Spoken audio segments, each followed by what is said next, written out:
बिस्मिल्लाहिर्रहमानिर्रहीम। अस्सलाम वालेकुम नाज़रीन, फ़िदा दिल हूँ और आप डेली मैदान देख रहे हैं। खैबर पख्तूनख्वा असम्बली का इजलास हुआ। मुख्तसर तरीन इजलास था। इसमें स्पीकर खैबर पख्तूनख्वा असम्बली ने तकरीर की, सियासी तकरीर की, इल्ज़ामात दोहराए तहरीक इंसाफ की तरफ से जो इस्लामाबाद वाक़यात के हवाले से हो रहे हैं। इसी इजलास में वज़ीर क़ानून आफ्ताब आलम ने सूबाई हुकूमत की तरफ से 3 रोज़ा सोग का ऐलान किया। जो इस्लामाबाद में तहरीक इंसाफ के कारकुनों पर मुबैना तशद्दुद किया गया, लोगों को गिरफ़्तार किया गया, लापता किया गया या शहीद किया गया, उसके ख़िलाफ़ 3 रोज़ा सोग का इन्होंने ऐलान किया है। ये ग़ालिबन खैबर पख्तूनख्वा की तारीख़ में पहली मरतबा था कि रात गए ये इजलास बुलाया गया था। 9 बजे का वक़्त मुकर्रर किया गया था, लेकिन 10:15 बजे ये इजलास शुरू हुआ और जैसे ही इजलास शुरू हुआ, मुस्लिम लीग नून की सोबिया शाहिद ने कहा कि जो कुरम के वाक़यात हुए हैं, इनमें जो शुहदा हैं, उनके लिए दुआए मग़फ़िरत होनी चाहिए। तो स्पीकर ने कहा कि दुआए मग़फ़िरत जो है, वो सब शुहदा के लिए होनी चाहिए। इस्लामाबाद के जो शुहदा हैं, उनके लिए भी दुआए मग़फ़िरत जो है, ये बाद में फिर कराई गई। डॉक्टर अमजद जो वज़ीर हाउसिंग हैं, उन्होंने फिर ये दुआ कराई। वज़ीर क़ानून सिर्फ़ उठे और उन्होंने सोग का ऐलान किया। इस इजलास में होना ये चाहिए था कि कुरम के वाक़यात के हवाले से भी बात होती। कुरम में जो कुछ हो रहा है, एक सीज़ फायर का ऐलान किया गया था 7 रोज़ा, उसमें फिर 3 रोज़ा जो है तोसीक़ की गई। अब 10 रोज़ा सीज़ फायर है। सवाल ये है कि 10 रोज़ बाद क्या होगा? खैबर पख्तूनख्वा हुकूमत इस हवाले से क्या कर रही है? और अगर ये 10 दिन गुज़र जाते हैं, तो फिर क्या गारंटी है कि ये दोनों फ़रीक़ैन जो हैं, ये आपस में दोबारा नहीं लड़ेंगे? ख़बरें ये हैं, ताज़ा ख़बरें ये हैं कि फ़रीक़ैन मोर्चा ज़न हैं। एक दूसरे के ख़िलाफ़ अभी भी फ़ायरिंग हो रही है, लेकिन फ़ायरिंग की शिद्दत वो नहीं है जो गुज़िश्ता कुछ दिन पहले थी। 111 तक तादाद पहुँच चुकी है शुहदा की। एक तो कानवाई पर जो हमला किया गया था, उसमें शुहदा की तादाद 52 तक जा पहुँची है और बाकी जो झड़पों का सिलसिला था, उसमें कुल मिला के कानवाई पर अटैक और फिर झड़पों का सिलसिला, उसमें अब 111 तक तादाद जो है ये पहुँच चुकी है। बहुत बड़ी तादाद है, लेकिन खैबर पख्तूनख्वा असम्बली में इस हवाले से किसी ने एक लफ्ज़, एक जुमला तक नहीं बोला। होना ये चाहिए था कि हंगामी इजलास जो है, कुरम के मामलात के हवाले से बुलाया जाता, क्योंकि इस पार्लिमान को, इस सूबाई असम्बली को हम एक मुंतखब जरगा का नाम भी देते हैं। बहरहाल कुछ मामलात सिक्योरिटी के हैं। खैबर पख्तूनख्वा में जो पेशावर में अमरीकी सिफारती मिशन है, उसके अहदेदारों को ये कहा गया है कि आप जो है मोहतात रहें 16 दिसंबर तक।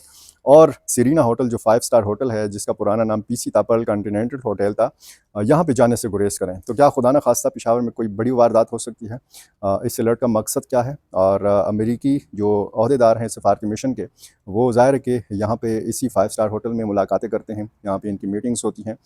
तो कोई अलर्ट जारी किया गया है और ये भी बताया गया है कि ये अलर्ट जो है, बुनियादी तौर पर सीटीडी पंजाब की तरफ से ये पहुँचा है खैबर पख्तूनख्वा, और यहाँ पर फिर जो है अमेरिकन जो मिशन है, उन तक ये हिदायत दी गई हैं उनके आला हुकाम की तरफ से। सूरत हाल काफ़ी तशवीशनाक है। खैबर पख्तूनख्वा के जनूबी रीजन के हवाले से अगर आप बात करें, तो सिक्योरिटी मामलात पे काफ़ी जो है वो सवालात उठाए जा रहे हैं। खैबर पख्तूनख्वा के जनूबी रीजन की पुलिस का मोराल काफ़ी मुतासिर हुआ है और इस मोराल को बेहतर बनाने के लिए एक तजवीज़ दी गई है कि वहाँ की पुलिस को सिक्योरिटी या रिस्क अलाउंस जो है वो दिया जाए, 5 से लेकर 10,000 रुपये माहाना तक। तो सवाल ये है कि क्या ये सिक्योरिटी अलायंस या रिस्क अलायंस अगर इनको दिया जाएगा, अलाउंस दिया जाएगा, तो क्या इससे इनका मोराल जो है ये बेहतर हो जाएगा? दूसरी तरफ अफ़गान मुहाजिरीन काफ़ी परेशान हैं, ख़ुसूसन वो अफ़गान मुहाजिरीन कि जो इस्लामाबाद में रिहाइश पज़ीर हैं। उनको वफ़ाक़ी वज़ारत दाख़िला की जानिब से कहा गया है कि आप डिप्टी कमिश्नर इस्लामाबाद से जब तक एनओसी नहीं लेंगे, 31 दिसंबर के बाद फिर आप इस्लामाबाद में रिहाइश नहीं इख्तियार कर सकते। आप 31 दिसंबर के बाद इस्लामाबाद में कारोबार नहीं कर सकते। इस हवाले से अक़वाम मुत्तहिदा के इदारे बराए अफ़गान जो मुहाजिरीन का इदारा है, यूएनएचसीआर, इन्होंने भी रद्द-ए-अमल दिया है और कहा है कि जी इस तरह के इक़दामात जो हैं, ये ज़ाहिर है कि मुनासिब नहीं है, क्योंकि एक प्रोटोकॉल्स हैं, यहाँ पे एक एसओपीज़ हैं, कवायद व ज़वाबित जो हैं वो बाकायदा से तय किए गए हैं। अब मज़ीद ये जो एनओसी की बात है, इसमें क्या गारंटी है, क्या ज़मानत है कि इसको कमाई का ज़रिया नहीं बनाया जाएगा? अब ज़ाहिर है कि वो ख़ानदान, वो कारोबारी लोग जो इस्लामाबाद में रिहाइश पज़ीर होना चाहते हैं, यहाँ पर कारोबार करना चाहते हैं, माफ़ कीजिएगा, उनको अगर एनओसी नहीं मिलेगा, तो फिर वो कैसे रिहाइश पज़ीर हो सकते हैं, कैसे कारोबार कर सकते हैं? और एनओसी के हसूल के लिए पाकिस्तान में क्या-क्या पापड़ बेलना पड़ते हैं? पाकिस्तानी शहरियों के लिए बुनियादी जो डॉक्यूमेंट्स हैं, डोमिसाइल या शनाख्ती कार्ड या पासपोर्ट, उसके हसूल में कितनी रिश्वतें देनी पड़ती हैं, ये तो अफ़गान मुहाजिरीन हैं और ज़ाहिर है कि ये फिर कमाई का ज़रिया है। होना ये चाहिए कि ये अगर फ़ैसला कर भी लिया गया है, तो ये शफ़ाफ़ अंदाज़ में हो और जो कानूनी मुहाजिरीन हैं, उनको किसी किस्म का मसला जो है वो नहीं होना चाहिए। सूरत हाल अगर सियासी हवाले से देखा जाए तो काफ़ी अफवाहों का बाज़ार गर्म है। गवर्नर राज के हवाले से बात की जा रही है, इमरजेंसी के नफाज के हवाले से बात की जा रही है, और ये अफवाहें भी हैं कि यहाँ पे इख्तलाफात हैं। बुशरा बीबी और अली अमीन गंडापुर के हवाले से ये बातें गर्म हैं। और कोर कमेटी का जब इजलास हुआ तो उस हवाले से भी ये खबरें आईं कि यहाँ पे बहुत ज़्यादा कंसर्न्स पाए जाते हैं। MPs की तरफ से, अहदेदारों की तरफ से अली अमीन पर तनकीद की जा रही है, बुशरा बीबी पर तनकीद की जा रही है कि कैसे ये डी चौक तक पहुँचे और वहाँ से उन्होंने पसपाई इख्तियार की। लेकिन ये बताते रहे इस इजलास में कि जी गोली का मुकाबला नहीं किया जा सकता। तो बहुत सारी अफवाहें हैं और बहुत सारी अफवाहों में हकीकत कोई नहीं है। इसी किस्म के मामलात के हवाले से मेरी कोशिश रहती है कि मैं आपको अपडेट रखूं।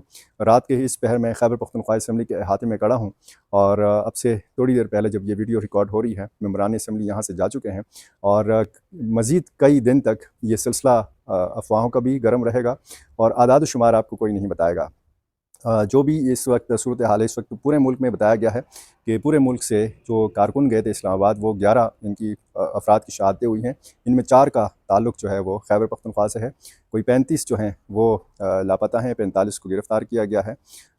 ये आदाद शुमार हैं, और इस हवाले से होना ये चाहिए कि तहरीक इंसाफ आदाद शुमार जल्द से जल्द मंजर आम पर लाए, क्योंकि जब तक ये कन्फ्यूजन रहेगी तो ज़ाहिर है कि सवालात जो है इसी तरह उठाए जाते रहेंगे, अफवाहों का बाज़ार इसी तरह गर्म रहेगा। और कुछ लोग ये भी कहते हैं कि अगर डी चौक तक PTI के काफ़िले पहुँच गए थे और वहाँ पे फायरिंग का सिलसिला था या शेलिंग का सिलसिला था, तो फिर तहरीक इंसाफ के लोगों को कम अज़ कम ये दावे नहीं करने चाहिए थे कि सैकड़ों की तादाद में हमारे कारकुनों की शहादतें हुई हैं और लाशें छुपाई जा रही हैं। ये ख़ुद तहरीक इंसाफ की क़यादत की तरफ से या जो बयानिया बनाने वाले लोग हैं उनकी तरफ से इस चीज़ को गलत ही करार दिया जा रहा है, क्योंकि इससे तहरीक इंसाफ के कारकुनों का मोराल डाउन हुआ। हुकूमत की तरफ से कहा गया, अस्पताल इंतज़ामिया की जानिब से कहा गया कि जी इतनी बड़ी तादाद में शहादतें नहीं हुई या बिल्कुल नहीं हुई, लेकिन जो भी था तहरीक इंसाफ की क़यादत को कम अज़ कम अपने कारकुनों का हौसला बढ़ाना चाहिए था। और जो भी इस हवाले से ख़बरें थी, अगर शहादतें हुई भी थीं तो उनको उन शहादतों को इस तरह बढ़ा चढ़ा कर पेश नहीं करना चाहिए था। बहरहाल जितने मुँह उतनी बातें हैं, मुख्तलिफ़ तज्ज़िये हैं, मुख्तलिफ़ तबसरे हैं। मतीउल्लाह जान जो सीनियर सहाफ़ी हैं, उनकी गिरफ़्तारी से भी शकूक व शुबहात में इज़ाफ़ा हुआ है। दो तरफ़ा हमाकतों का सिलसिला जारी है, हुकूमत की तरफ से भी और PTI की तरफ से भी। बहुत शुक्रिया।